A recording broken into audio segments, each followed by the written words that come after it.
படத்தோட first positive என்ன அப்படின்னா நம்ம கௌதமன் சாரோட ஸ்க்ரீன் பிரசன்ஸ் அப்படின்னே சொல்லாங்க. காடுவெட்டி குரு அப்படிங்கிற ரோல் பண்ணியிருக்கிறதுனால அந்த கேரக்டரோட வெயிட்டேஜ் தெரிஞ்சு அவர் நடிச்சிருக்காரு அப்படின்னே சொல்லலாம். அந்த படம் ஃபுல்லாகவே அவரோட ஸ்க்ரீன் பிரசன்ஸ் அப்படிங்கிறது ரொம்ப சூப்பராகவே இருக்குது. படம் முழுக்க அந்த ஃபைட் சீன்லையும் சரி, ஒரு ரொமான்டிக் சீன்லையும் சரி, முக்கியமாக அந்த மக்களுக்காக பேசுகிற சீன்லையும் சரி ரொம்ப ஒரு ஹீரோயிக் பர்ஃபார்மன்ஸ் கொடுத்துருக்காரு அப்படின்னே சொல்லாங்க.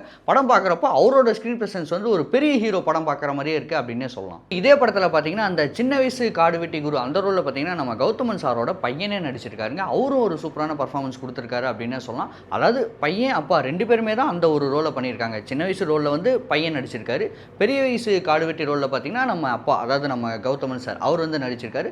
ரெண்டு பேருமே வந்து அவரோட ஒரு உடல்வாகுக்கும் சரி பார்க்கறதுக்கு லுக்கலைக்கு வந்து காடுவெட்டி குரு சார் மாதிரியே இருக்காங்க.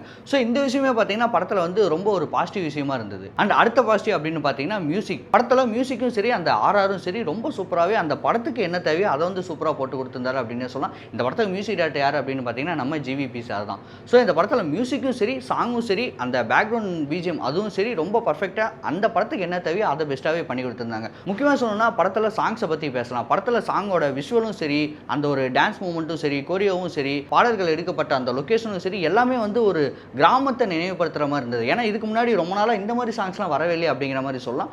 அப்படி இருக்கப்போ இந்த படத்தில் இந்த மாதிரி பாட்டெலாம் வந்தது வந்து ரொம்ப நாள் கழிச்சு இந்த பாட்டு வந்து பார்த்த மாதிரி இருக்குதுல்ல, ரொம்ப நாள் கழிச்சு இந்த மாதிரி லொக்கேஷனில் ஒரு ஊருக்குள்ளே ஒரு கோயில் திருவிழாவில் இந்த மாதிரி ஒரு பாட்டு வந்து ரொம்ப நாள் ஆகுதுல்ல அப்படிங்கிற மாதிரி இந்த படத்தில் நிறைய பாடல்கள் இருக்குது, நிறைய வந்து ஒரு சீக்வன்ஸ் இருக்குது அப்படின்னு சொல்லலாம். முக்கியமாக அந்த படத்துக்கு வந்து பாடல் ஆசிரியர் யார் அப்படின்னு கேட்டிங்கன்னா நம்ம வைரமுத்து சார். அவரோட வரிகள்லாம் நமக்கு நல்லாவே தெரியும் எந்த மாதிரி இருக்கும் அப்படின்னு. ஸோ இந்த படத்துலையும் பார்த்தீங்கன்னா பாடல்களில் நிறைய வரிகள் வந்து அந்த காடுவெட்டி குரு சார் அவரை எலவேட் பண்ணுற மாதிரியான சாங்ஸும் சரி, இல்லை லவ் சாங்ஸும் சரி, இல்லை மக்களுக்காக போராடுறப்போ வரப்படுற அந்த மாதிரி பாடல்களும் சரி எல்லாத்துக்குமே சூப்பராகவே எழுதி கொடுத்துருக்காரு அப்படின்னு சொல்லலாம். ஸோ இந்த படத்தில் நம்ம வைரமுத்து சாரோட சாங்ஸும் பார்த்தீங்கன்னா கண்டிப்பாக பேசப்படும்.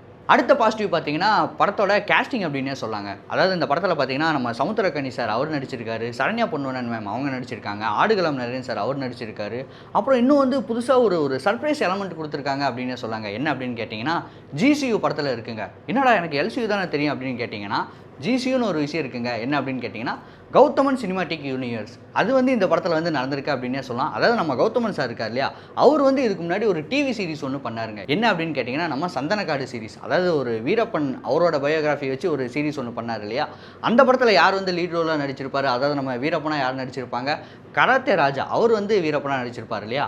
அவரை இந்த படத்தில் வந்து ஒரு சின்ன சீக்வன்ஸ்க்காக கூட்டிகிட்டு வந்திருக்காருங்க, வீரப்பனாவே கூட்டிகிட்டு வந்திருக்காங்க. ஸோ அங்கேருந்து ஒரு கேரக்டர் எடுத்து இங்கே வந்து பிளேஸ் பண்ணது வந்து நல்லா இருந்தது. இந்த படத்துலேயும் வந்து அவர் வந்து வீரப்பன் அவராகவே தான் வராரு. காடுவெட்டி குரு சாருக்கு வந்து ஒரு அட்வைஸ் பண்ணுற ஒரு சின்ன சீக்வன்ஸ் தான், ஜஸ்ட் வந்துட்டு போகிற மாதிரி ஒரு கேமியோ ரோல் அப்படின்னே சொல்லலாம். ஸோ அங்கேருந்து இதை வந்து எடுத்துகிட்டு வரப்போ பரவாயில்ல இது நல்லா இருக்கே, எல்சியூ மாதிரி இது ஜிசியூவா நல்லா இருக்கே சூப்பராக இருக்கே அப்படிங்கிற மாதிரி படம் பார்க்குறப்ப டக்குன்னு பெருசாக யாரும் எக்ஸ்பெக்ட் பண்ணல. வீரப்பன் வரப்போகிறாரு படத்தில் அப்படிங்கிறது நம்ம ஆல்ரெடி கெஸ் பண்ணியிருந்த விஷயம் தான்.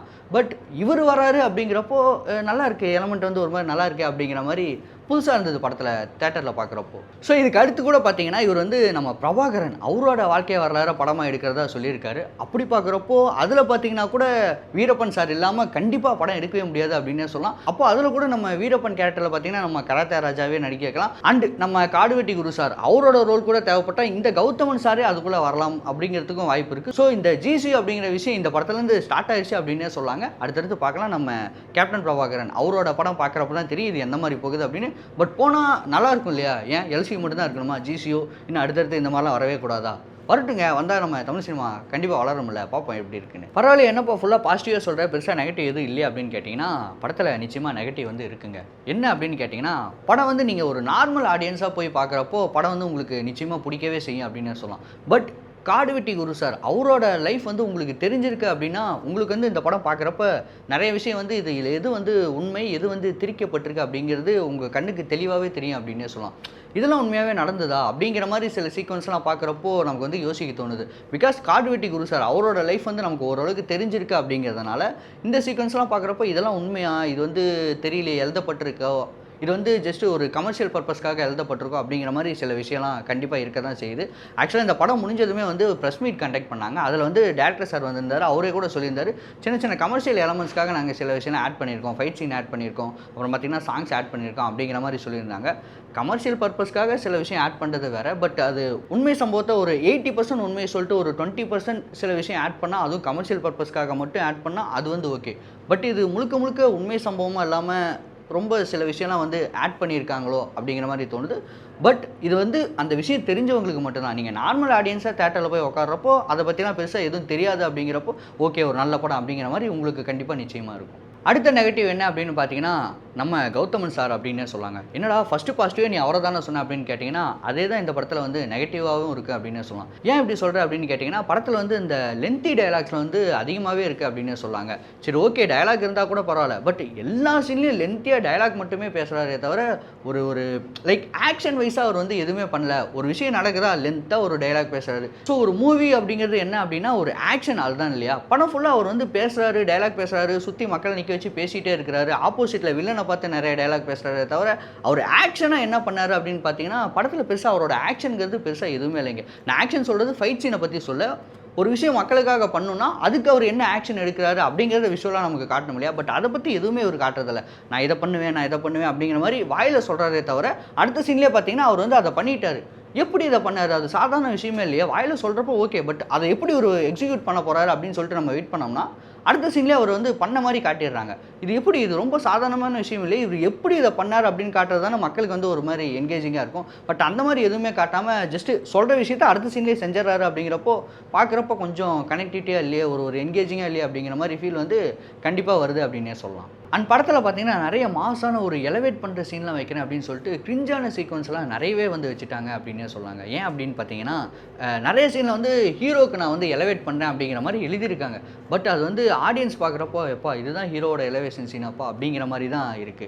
ஒரு சீக்வென்ஸ்ல பார்த்தீங்கன்னா, ஜஸ்ட் இது வந்து ஸ்பாய்லர் இல்ல, பட் இருந்தாலும் சொல்றேன். ஒரு சீக்வென்ஸ்லாம் பார்த்தீங்கன்னா, வில்லன் கேங்லாம் வந்து பிளான் பண்ணுவாங்க. அதாவது என்னன்னா, ஹீரோவ வந்து போட்டு தள்ளணும் அப்படின்னு சொல்லிட்டு பயங்கரமா பிளான் பண்ணுவாங்க. இந்த இடத்துல நீ போய் நில்லு, இந்த இடத்துல நீ போய் நில்லு, இங்க மிஸ் ஆச்சுன்னா நீ வந்து போட்டுரு அப்படிங்கிற மாரி பெருசா பிளான் பண்ணுவாங்க. அந்த பிளான் பண்ணிட்டு இருக்கிற டைம்லயே பார்த்தீங்கன்னா, ஹீரோ வந்து அவங்க பிளான் பண்ற இடத்துக்குள்ளே வருவாரு. உடனே இவங்க பார்த்து பயப்பட ஆரம்பிச்சுட்டாங்க. "டேய் நீங்க இவ்வளோ நேரம் இவர கொல்றதுக்கு தான்டா பிளான் போட்டீங்க. இப்ப இவரே வந்து நிக்கிறார்றா. ஏன்டா உடனே பயப்படுறீங்க?" அப்படிங்கிற மாரி கேள்வியெல்லாம் உடனே கேட்க தோணுது. பட் அதுதான் பார்த்தீங்கன்னா, அவங்க வந்து மாஸ் சீனா நெனச்சுட்டாங்க அப்படின்னு நெனைக்கிறேன். இப்படி தான் பார்த்தீங்கன்னா, படத்துல வந்து நெறைய சீக்வென்ஸ் இருக்கு. இன்னொரு சீன்லாம் பார்த்தீங்கன்னா, கீழ படுத்து தூங்கிர்றாரு அவரு. "என்ன கொன்றுங்கடா நீங்க. காலையிலக்குள்ள கொன்றுங்க. இல்ல நான் எந்திரிச்சு போயிருவேன்னு" சொல்லிட்டு அவரே கொல்றதுக்கு வந்து பர்மிஷன் குடுத்து படுத்தும் தூங்கிறாரு. அப்ப கூட இந்த வில்லன் கேங்க ஒண்ணுமே பண்ண மாட்டேங்கிறாங்க. இதெல்லாம் வந்து ஒரு மாரி மாஸ் சீக்வென்ஸ். அதுவும் எப்போ 2025ல இதெல்லாம் மாஸ் சீக்வென்ஸ் அப்படிங்கிற மாரி நெனச்சுட்டு அவர் வந்து எழுதியிருக்காரு. பட் இதுல என்ன ஒரு முக்கியமான விஷயம்னா, நீங்க என்ன பண்றீங்கன்னா, காடுவெட்டி குருன்னு ஒரு முக்கியமான கேரக்டர எடுத்து படம் பண்றப்போ, இந்த மாரி சீக்வென்ஸ்லாம் வந்து கொஞ்சம் தவிர்த்திருக்கலாம். ஏன்னா, நீங்க யார ரெப்ரசென்ட் பண்றீங்க? அவங்களுக்கு இது வந்து கெட்ட பேரா இருக்கும். அவங்களுக்கு வந்து இது வந்து ஒரு ட்ரோல் மெட்டீரியலா இருக்கும் இல்லையா? ஸோ இதெல்லாம் வந்து நிச்சயமா வந்து தவிர்த்திருக்கலாம் அப்படின்னே சொல்லலாம். இதெல்லாம் தாண்டி வெளிய பார்க்குறப்போ, சில சீக்வென்ஸ்லாம் நல்லாவே இருக்கு அப்படின்னாலும், இந்த கிரிஞ்ச் சீக்வென்ஸ்லாம் மட்டும் அவாய்ட் பண்ணியிருக்கலாம் நிச்சயமா. அண்ட் கடைசியா இந்த படம் எடுத்ததுக்கான நோக்கம் என்ன அப்படின்னு படம் எடுத்தவங்களுக்கே தெளிவா தெரியல அப்படின்னு தான் எனக்கு தோணுதுங்க. ஏன் அப்படின்னு கேட்டீங்கன்னா, ஃபர்ஸ்ட் ஆஃப் ஃபுல்லாவே பார்த்தீங்கன்னா, அந்த ஒரு ரிவெஞ்ச் சீக்வென்ஸா தான் போயிட்டு இருக்கு. அதுலயும் பார்த்தீங்கன்னா, நெறைய கிரிஞ்சான சீக்வென்ஸ் போறப்போ அதுவும் பெருசா நம்ம மனசுல வந்து நிக்கல.